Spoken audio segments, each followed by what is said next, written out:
السلام عليكم ورحمة الله وبركاته. إن الحمد لله نحمده ونستعينه ونستغفره ونعوذ بالله من شرور أنفسنا ومن سيئات أعمالنا. من يهده الله فلا مضل له ومن يضلل فلا هادي له. أشهد أن لا إله إلا الله وحده لا شريك له وأشهد أن محمدا عبده ورسوله. وبعد, kita masih melanjutkan musammal iman, pengertian iman yang benar.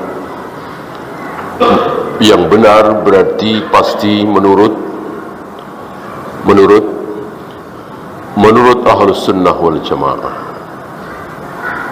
Islam yang benar adalah Ahlus Sunnah wal Jamaah. Dan ketika disebut Ahlus Sunnah wal Jamaah, bayangan kita kemana? Rasul dan para sahabat. Adakah yang lain? Tidak ada. Ketika disebut Ahlus Sunnah wal Jamaah, pasti Rasul dan para sahabat. Kalau enggak bawa Rasul dan para sahabat, dusta, bohong, batil, keliru, sekedar pengakuan. Ahlus Sunnah wal Jamaah yang sebenarnya adalah Rasul dan para sahabat, kaum muslimin yang benar. Nah, menurut Ahlus Sunnah wal Jamaah, iman itu adalah meliputi keyakinan, ucapan, satu lagi perbuatan, ditambah 2 kaidah lagi. Semuanya 5 kan? Keyakinan, ucapan, perbuatan, ditambah 2 kaidah lagi. Apa? Yazidu bit-ta'ah wa yankusu bil ma'siyah. Iman itu bertambah kalau melakukan ketaatan. Setiap kali seseorang melakukan ketaatan, salat misalnya, saum misalnya, zakat, haji, baca Al-Quran, sedekah, maka iman pasti bertambah. Dan setiap kali melakukan kemaksiatan, berzina misalnya, minum khamr misalnya, berbohong misalnya, korupsi, membunuh, tidak sholat, tidak saum, maka iman berkurang.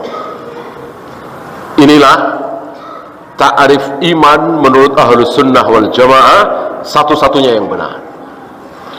Nah, di sini ada 2 kelompok. Ada 2 kelompok yang menyimpang dalam masalah iman. Sudah kita bahas kemarin yang pertama, yaitu Khawarij dan Mu'tazilah. Ini dari Wa'idiyah. Apa kesalahan mereka? Iman itu betul dengan ucapan, dengan perbuatan, dengan keyakinan. Tapi salahnya di mana? Salahnya di mana? La yatajazza. Tidak ada bagian-bagiannya, tidak bisa dibagi-bagi. Iman itu satu, gitu. Yang ada kalau nggak iman kafir. Kalau sholat berarti beriman. Kalau nggak sholat kafir. Kalau jujur berarti beriman. Kalau bohong sekali kafir.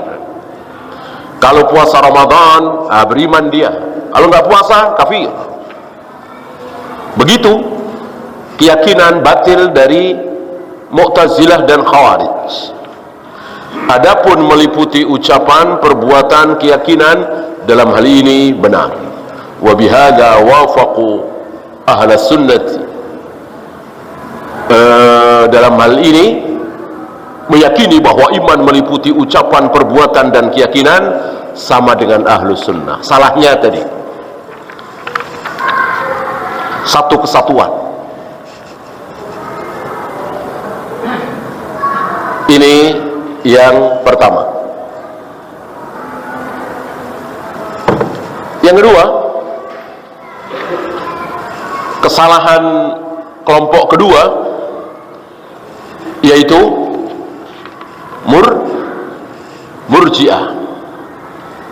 Murji'ah. Apa kesalahan Murji'ah? Beliau langsung pembagian, karena di dalam Murji'ah ini ada berapa kemarin? Ada 4. Ada Jahmiyah, ada Karramiyah, ada Asy'ariyah, ada Murji'atul Fuqaha. Sepertinya yang keempat belum kita bahas ya. Apa kesalahan Jahmiyah? Menurut Jahmiyah, iman itu sekedar apa? Sekedar tahu. Jadi kalau tahu bahwa satu-satunya yang berhak disembah hanyalah Allah, tahu dia beriman. Kalau kafir berarti nggak tahu. Orang Buddha, orang Hindu, orang Konghucu, orang kafir kan nggak tahu kalau yang berhak disembah satu-satunya hanya Allah. Gitu. Kalau tahu berarti beriman. Salahnya di mana? Jelas ini salah. Semata-mata tahu bahwa Allah lah satu-satunya yang berhak disembah, dia tahu, tidak otomatis beriman. Kalau menurut Jahmiyah, dia beriman.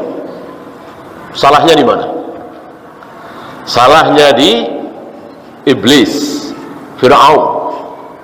Apakah iblis tahu bahwa Allah lah satu-satunya yang berhak disembah? Apakah iblis tahu? Tahu apa tidak? Tahu persis. Tahu benar. Apa ada seorang ulama yang mengatakan iblis beriman? Enggak ada. Aba wastakbara wa kana minal kafirin.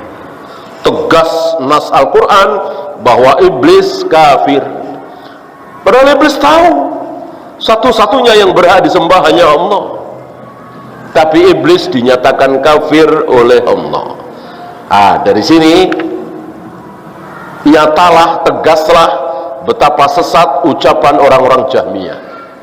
Pokoknya asal tahu berarti beriman. Siapa lagi? Fir'aun. Apakah Fir'aun tahu bahwa Allah lah satu-satunya yang berhak disembah? Apakah Fir'aun tahu bahwa Musa berada dalam kebenaran? Jawabnya tahu. Tahu. Al-Quran menjadi saksi. Wajahadu biha wastaiqanatha anfusuhum. Fir'aun dan bala tentaranya membantah Musa dengan lisannya, adapun hatinya mengakui tahu bahwa Musa berada dalam kebenaran. Musa yang mengatakan la ilaha illallah, tidak ada yang berhak disembah kecuali Allah, itu benar. Kata siapa? Kata Fir'aun. Cuman dalam hati, di mulutnya bilang Musa bohong, Musa tukang sihir, Musa mengada-ada dan seterusnya. Musa bukan utusan Tuhan, karena Tuhan adalah aku. Itu yang keluar dari mulut Fir'aun. Adapun hatinya mengakui. Dengan demikian batillah ucapan orang-orang Jahmiyah yang mengatakan ketika seseorang mengetahui sebuah kebenaran otomatis dia beriman. Salahnya di sini. Yang kedua, Karramiyah. Di mana letak kesalahan Karramiyah? Al-imanu indahum huwa qaulul lisani faqat. Menurut Karramiyah, iman adalah cukup di lisan. Ketika seseorang mengatakan la ilaha illallah Muhammadur Rasulullah, aku bersaksi bahwa tidak ada sembahan kecuali Allah, aku bersaksi Muhammad Rasulullah, maka dia beriman walaupun hatinya menolak. Siapa? Kalau menurut Karamiyah ini, maka Abdullah bin Ubay bin Salul beriman. Abdullah bin Ubay bin Salul dan teman-temannya orang-orang munafik beriman. Kenapa? Karena Abdullah bin Ubay bin Salul dan teman-temannya sesama munafik itu mengucapkan dengan lisannya la ilaha illallah Muhammad Rasulullah, itu dengan lisannya, hatinya tidak, hatinya mengingkari. Ini kesalahan Karamiyah, ya. Yang ketiga, apa yang ketiga? Asy'ariyah. Di mana letak kesalahan Asy'ariyah? Fi musammal iman. Ini baru membahas masalah iman, ya. Belum bahas masalah sifat 20, sifat-sifat Allah dan seterusnya, belum. Ini baru membahas musammal iman. Iman itu apa? Ta'rif iman itu apa? Kesalahannya apa? Dari firqah-firqah dolal itu. Mujarradu tasdiq, ketika seseorang membenarkan, maka dia sudah beriman, ya. Oh ya, tahu, percaya, membenarkan, tapi baca syahadat tidak, sholat tidak, tapi hatinya membenarkan, sudah dibilang beriman. Berarti menurut Asy'ariyah ini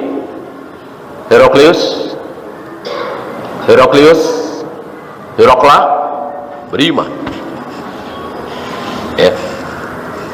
Karena Heraklius membenarkan.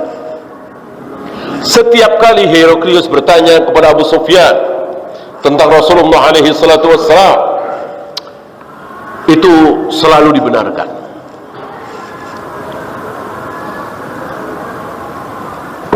Kalau tidak salah pernah kita bahas di majelis ini bagaimana dialog antara Herakla dengan Abu Sufyan. Waktu itu Abu Sufyan masih kafir. Heraklius bertanya, apakah Muhammad yang mengaku sebagai nabi terakhir itu asli orang sana, orang Mekah, apa pendatang? Dijawab oleh Abu Sufyan dengan jujur, dan tidak mungkin Abu Sufyan bisa bohong karena Heraklius pintar, cerdas. Di belakang Abu Sufyan itu dipanggillah orang-orang Arab, orang-orang Mekah yang tahu keadaannya, keadaan Rasulullah SAW. Kalau Abu Sufyan bohong pasti ketahuan, dan sudah diperintahkan oleh Heraklius, kalau dia bohong, bilang bohong. Dijawab dengan jujur oleh Abu Sufyan, asli, bukan pendatang. Langsung dikomentari oleh Heraklius, begitulah para nabi, para rasul sebelumnya, tidak ada yang didatangkan dari luar, didatangkan dari kaum Ad untuk kaum Samud, nggak ada. Didatangkan dari kaum Samud untuk Bani Israel, nggak ada. Untuk kaum Samud, ya orang Samud sendiri, Nabi Saleh. Untuk kaum Ad, ya orang Ad sendiri, Nabi Hud. Untuk Bani Israel, ya orang Bani Israel sendiri, siapa? Ya Nabi Musa, Nabi Harun, Nabi Yahya, Zakaria, ribuan nabi dari Bani Israel. Nah, begitulah para nabi, para rasul, tidak ada yang dari luar, pasti dari kaumnya sendiri. Dibetulkan. Heraklius bertanya lagi, sebelum dia, adakah di Mekah yang mengaku sebagai nabi atau rasul? Dijawab oleh Abu Sufyan dengan jujur, tidak ada, belum pernah ada. Memang benar, dari Nabi Ismail wafat, entah berapa ribu tahun sebelum Rasulullah Muhammad SAW lahir, dari Nabi Ismail, kan di situ sama-sama di Mekah, dari Nabi Ismail wafat sampai Nabi Muhammad SAW diutus, adakah Nabi di Mekah? Tidak ada, tidak ada, ya. Yang ada lain di Syam, Mesir, itu Nabi Musa di Mesir, ya kan?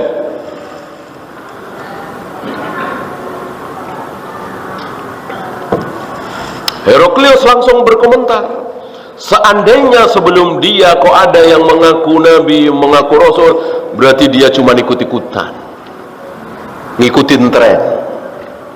Kalau nggak ada sebelumnya, memang dia betul-betul nabi, betul-betul rasul. Ya. Heraklius bertanya lagi, sebelum dia mengaku sebagai nabi, sebagai rasul, adakah akhlak dia yang tercela? Pembohong misalnya, pendusta misalnya, pemabuk misalnya, jahat misalnya. Dijawab dengan jujur oleh Abu Sufyan, nggak ada. Nggak ada sifat tercela menempel pada diri Nabi SAW. Berbohong yang hampir semua orang pernah melakukannya, belum pernah dilakukan oleh Nabi SAW. Sementara manusia termulia nomor 2, Khalilullah, Khalilur Rahman, yang dibakar tidak mempan, pernah berbohong seumur hidup berapa? 3 kali. Beliau menyesal di akhir hidupnya, dan itu pun bohong secara tauriah.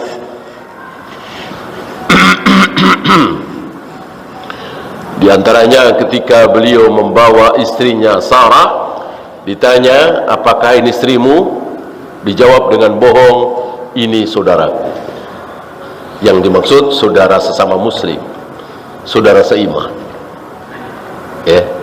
Intinya, semulia Nabi Ibrahim, Khalilullah, Khalilur Rahman, Abul Anbiya, bapaknya para nabi, pernah berbohong 3 kali seumur hidupnya. Rasulullah Muhammad SAW sekalipun belum pernah, sekalipun belum pernah berbohong. Ya.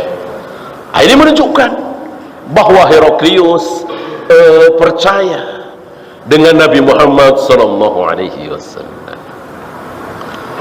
Heraklius bertanya lagi, bagaimana peperangan di antara dia dan engkau? Kita tahu Abu Sufyan kan musuh bebuyutan Nabi SAW. Ya kan? Ini kan Nabi sudah di Madinah saat Abu Sufyan bertemu dengan Heraklius tadi, kan Rasulullah sudah di Madinah, sudah terjadi perang Badar, perang Uhud dan seterusnya, ya kan? Ini kan di akhir-akhir. Bagaimana peperangan antara dia dengan kalian? Dijawab oleh Abu Sufyan dengan jujur bahwa peperangan antara kami dengan dia, kadang dia menang, kami kalah, kadang kami menang, dia kalah. Apa kata Heraklius? Begitulah para nabi, para rasul, ketika berperang itu kadang menang, kadang kalah. Wa tilkal ayyam nudawiluha bainan nas. Hari-hari peperangan itu kami gilirkan, kadang hak menang, kadang kalah. Kadang yang batil itu menang, kadang kalah. Nggak ada faidah, pokoknya kalau hak pasti menang, kalau batil pasti kalah. Nggak ada, nggak ada. Ya Nabi Yahya, Nabi Zakaria, diapain? Nabi Yahya, Nabi Zakaria, diapain? Dibunuh oleh kaumnya sendiri. Dan masih banyak nabi-nabi yang lain yang kalah, padahal berada dalam kebenaran. Ya, maka tidak ada kaidah kalau benar pasti menang. Kalau pasti surga, ya. Pasti selamat dari neraka, ya. Jika betul apa yang engkau ucapkan, wallahi demi Allah, kekuasaan dia akan sampai tempat yang sedang aku injak ini. Kekuasaan dia akan sampai tempat yang sedang aku injak ini. Dan betul, nggak sampai 25 tahun, bahkan nggak sampai 20 tahun, ya, apa yang diucapkan oleh Heraklius betul-betul terjadi. Di zaman siapa tempat yang diinjak oleh Heraklius itu dikuasai oleh kaum muslimin? Di zaman siapa? Umar. Bukan akhir-akhir Umar. Umar kan 10 tahun, ya mungkin pertengahan 5 tahun atau 6 tahun, ditambah Abu Bakar berapa? 2 tahun, ya mungkin 8 tahun, 9 tahun setelah Nabi wafat.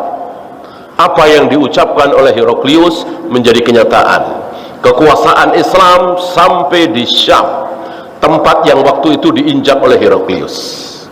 Wallahi demi Allah, seandainya sekarang ini dia berada di hadapanku, akan aku cuci kedua kakinya. Tidak mungkin ada ucapan seperti ini kalau tidak berangkat dari hatinya yang percaya. Bahkan lebih dari itu, setelah Abu Sufyan pergi, apa yang dilakukan oleh Heraklius? Masih ingat?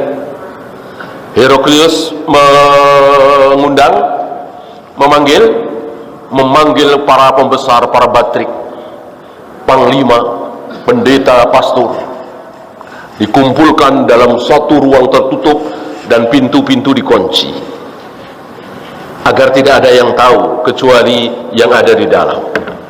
Antum masih ingat apa yang diucapkan oleh Heraklius kepada para pembesar yang diundang di situ? Mari kita ikuti Nabi terakhir ini.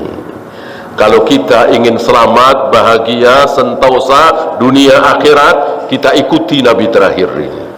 Teriak semua, nggak tahan mendengar pembesarnya, tokohnya nomor satu bagi mereka, mengajak taat kepada orang lain, beriman kepada agama baru, meninggalkan agama lama. Maka mereka lari meninggalkan Heraklius. Tapi Heraklius pintar, pintu-pintu sudah dikunci semua, nggak bisa lari. Karena Heraklius putus asa, nggak mungkin ada yang mau. Kalau ada yang mau 1, 2, 3 barangkali diteruskan, nggak ada yang mau satupun. Maka Heraklius membohongi dirinya dengan mengatakan, aku cuma menguji kesetiaan kalian, aku cuma menguji kalian masih setia terhadap aku apa tidak, karena muncul tokoh baru, ya. Dan insya Allah mengatakan Heraklius kafir. Padahal ucapan Heraklius menunjukkan bahwa dia percaya dengan Nabi Muhammad SAW. Disinilah batilnya ucapan orang-orang Asy'ariyah. Pokoknya kalau mengucap membenarkan mujarradut tasdiq, percaya dengan hatinya, sudah bisa dikatakan beriman. Berarti Heraklius beriman, padahal tidak. Ya, terakhir, yang keempat, kan semuanya ada 4 ya: Jahmiyah, Karramiyah, Asy'ariyah, Murji'atul Fuqaha.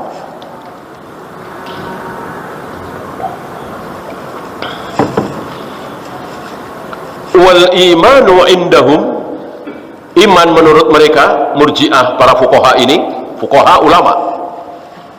Taulah kita dari sini bahwa tidak ada manusia yang terjaga dari kesalahan, hatta ulama. Maka dikatakan Murji'atul Fuqaha. Bahkan kemarin kita bahas, dalam hal ini Abu Hanifah sedikit tergelincir masuk di sini, ya. Dan sepanjang sejarah kita tahu ketergelinciran para ulama. Imam Nawawi, Ibnu Hajar tergelincir dalam masalah asma wa sifat. Ini Abu Hanifah sedikit tergelincir dalam masalah musammal iman. Apa kata mereka? Wal imanu indahum huwa i'tiqadul qalbi wa qaulul lisan. Iman menurut mereka adalah cukup meyakini dengan hati dan mengucapkan dengan lisan, duna amalil jawarih, tidak ada hubungannya dengan amal anggota badan, gitu. Artinya mau sholat atau tidak, mau saum atau tidak, mau zina atau tidak, minum khamar atau tidak, iman tetap. Iman tetap. Kesalahannya di situ. Padahal yang benar, iman tidak tetap, bisa naik, bisa turun, tergantung taat apa maksiat.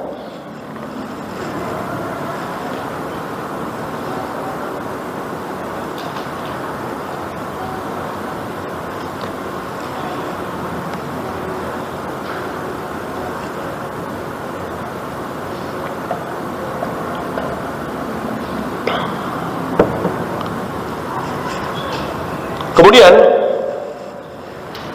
beliau membawakan ucapan Syekhul Islam Ibn Taimiyah rahimahullah, wa aslu niza'i hadhihi al-firqah fil iman, pokok perselisihan dalam firqah ini, minal khawariji wal murji'ati wal mu'tazilati wal jahmiyati wa ghairihim, pokoknya di mana perselisihan mereka ini, annahum ja'alul imana syai'an wahidan, bahwa mereka menjadikan iman itu sesuatu yang satu tadi. Pokoknya kalau sholat iman, kalau nggak sholat kafir. Kalau puasa Ramadan beriman, kalau nggak puasa Ramadan kafir. Kalau haji beriman, kalau nggak haji kafir. Kalau menjauhkan diri dari khamar ya beriman, kalau minum khamar kafir. Hanya itu. Kalau nggak iman kafir, kalau nggak kafir iman.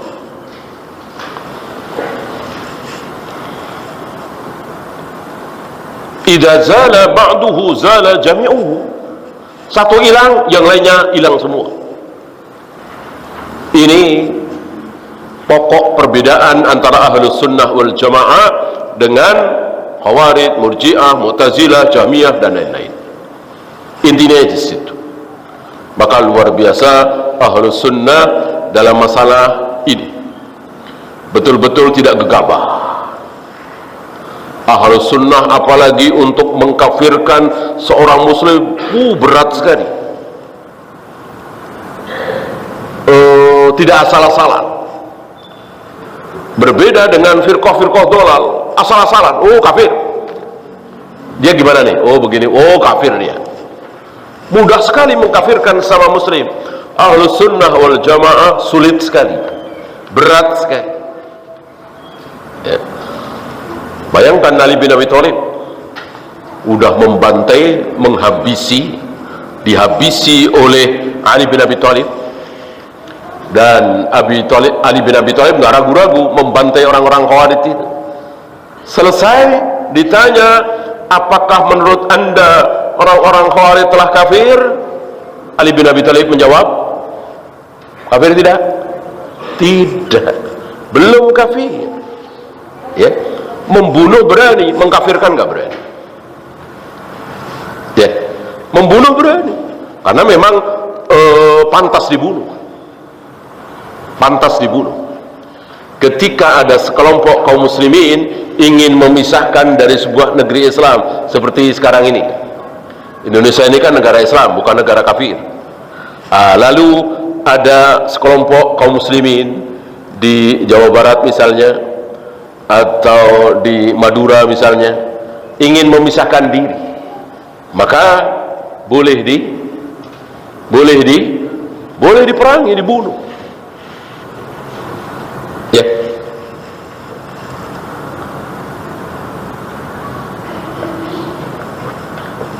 Kecuali negaranya negara kafir, Jepang misalnya, Amerika misalnya, Jerman, Inggris, Prancis, lain lagi. Mampu apa tidak memisahkan diri? Mampu silahkan, tidak mampu jangan. Kalau negaranya negara Islam seperti kita ini, seperti Saudi, seperti Mesir, seperti Malaysia, Brunei dan lain-lain, tidak boleh memisahkan diri. Kita harus taati presiden kita, perdana menteri kita, raja kita, khalifah kita. Walaupun mungkin subuh sering kesiangan, bahkan jarang sholat berjamaah, bahkan mungkin kadang minum khamar, kadang berjudi, urusan dia. Yang jelas dia muslim, belum kafir, kita taati dia ya. Maka Ali bin Abi Thalib berani, karena Khawarij ini betul-betul menentang ya, dan membikin onar, membikin gaduh, membantai satu keluarga, Abdullah bin Khabbab bin Arad. Insyaallah antum tahu siapa Khabbab bin Arad ya. Salah seorang budak yang pernah mengadu kepada Nabi alaihi salatu wassalam saat Nabi berlindung di naungan Ka'bah, tiduran, berbantalkan burdah beliau di naungan Ka'bah. Nah ini anaknya Abdullah dan keluarganya dibantai oleh orang-orang Khawarij ini, bikin ulah. Dan apa yang disabdakan oleh Nabi alaihi salatu wassalam disaksikan oleh Ali bin Abi Thalib. Nabi mengatakan pertama kali Khawarij akan muncul bikin ulah itu ketika kaum muslimin ada dua kelompok. Ketika ada dua kelompok kaum muslimin dan berselisih juga. Ini tapi masalah dunia, bukan masalah manhaj, bukan masalah akidah. Artinya dua kelompok itu, kelompok siapa dan kelompok siapa? Kelompok siapa dan dua-duanya sahabat. Kelompok siapa dan kelompok siapa? Kelompok Ali bin Abi Thalib dan kelompok Muawiyah. Berselisih kan?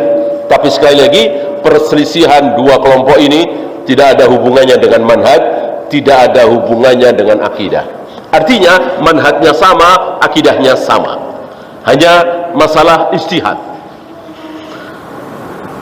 Muawiyah berijtihad bahwa siapa yang membunuh Utsman harus kita cari,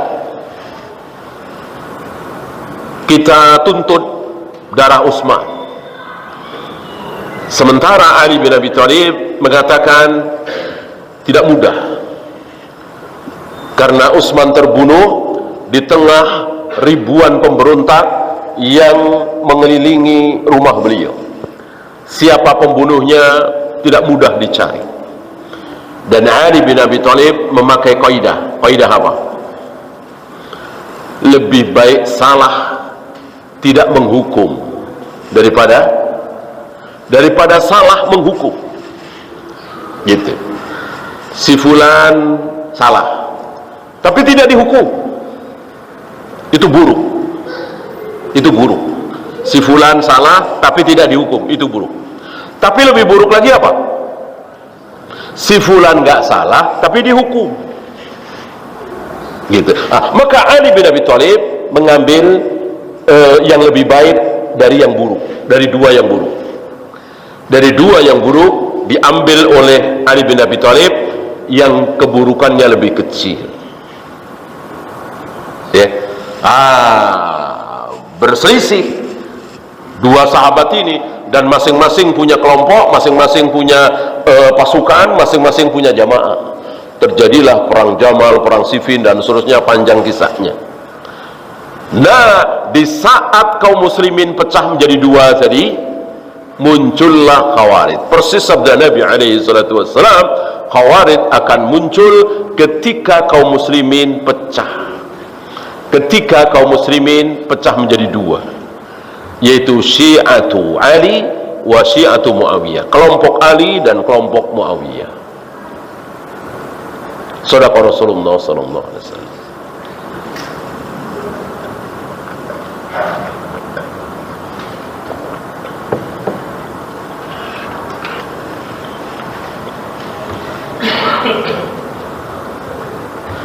Wa idza sabata ba'duhu sabata jami'uhu. Kalau sebagiannya ada, maka yang lain pun ada. Artinya harus ada semua, tidak boleh ada yang hilang. Kalau ada yang hilang satu saja, misalnya tidak bayar zakat, kafir. Ada yang hilang satu saja, misalnya tidak pergi haji padahal dia mampu, kafir. Atau pergi haji, zakat, sholat, tapi tidak puasa. Sekali waktu tidak puasa, padahal tidak sakit, tidak safar, maka kafir. Ini kelompok takfiri mudah sekali mengkafirkan sesama muslim. Kita kaum salaf harus berhati-hati. Walaupun ucapannya betul-betul kafir. Zina halal, berjudi halal, ini kan ucapan kafir. Apakah orang yang mengucapkannya boleh langsung kita kafirkan? Tidak boleh. Tidak boleh. Harus apa dulu? Harus apa dulu? Iqamatul hujjah. Nah, untuk iqamatul hujjah ini tidak mudah. Ada langkah-langkah yang harus ditempuh. dan tidak sembarang orang bisa iqamatul hujjah. Ya.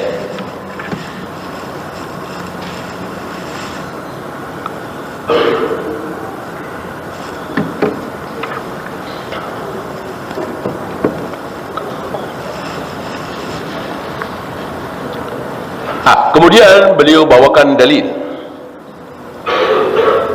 Ini sahih ya, dalam Bukhari, Muslim, Ahmad, Tirmidzi, Ibnu Majah dan lain-lain. Saya bacakan. Qala Nabi alaihi salatu wassalam, yakhruju minan nar, akan keluar dari neraka. Akan keluar dari neraka. Siapa? Man kana fi qalbihi mithqalu habatin min khardalin minal iman. Yaitu orang yang di dalam hatinya ada iman, walaupun imannya itu seberat habbah, biji, khordal, biji yang paling kecil, yang barangkali tidak terlihat oleh mata, kecil sekali, tapi ada dalam hatinya keimanan, dia akan keluar dari neraka. Berarti kafir apa tidak? Berarti kafir apa iman? Ya iman. Mana mungkin orang kafir keluar dari neraka? Tidak mungkin orang kafir keluar dari neraka. Mungkin juga sih kalau sudah ada apa? Masih ingat? Hatta yalijal jamalu fi sammil khiyam. Orang kafir bisa keluar dari neraka, bisa masuk surga kalau sudah ada unta. Kalau sudah ada unta masuk lubang jarum. Ini bahasa Allah, bahasa Al-Quran. Artinya mustahil. Mana bisa unta masuk lubang jarum? Lubang jarum kan kecil sekali. Jarum jahit kan ada lubangnya tuh. Jangankan unta, kucing, ayam nggak bisa. Yang lebih kecil dari itu, tikus nggak bisa. Apalagi unta. Artinya mustahil. Orang kafir tentu nggak akan pernah keluar dari neraka, kekal di neraka selama-lamanya. Nah, ini keluar, imannya tipis sekali, tidak terlihat. Ini menunjukkan bahwa keimanan itu bertingkat. Ada yang luar biasa seperti keimanan Abu Bakar, ada yang tipis sekali seperti ini, sama-sama beriman walaupun tingkat keimanannya berbeda. Inilah Ahlussunnah. Beda dengan tadi Mu'tazilah, Khawarij dan lain-lain. Pokoknya iman itu la yatajazza, tidak ada bagian-bagiannya. Seperti tadi, kalau puasa Ramadan beriman, kalau nggak puasa Ramadan kafir. Kalau tidak berzina, tidak minum khamar beriman, kalau minum khamar kafir.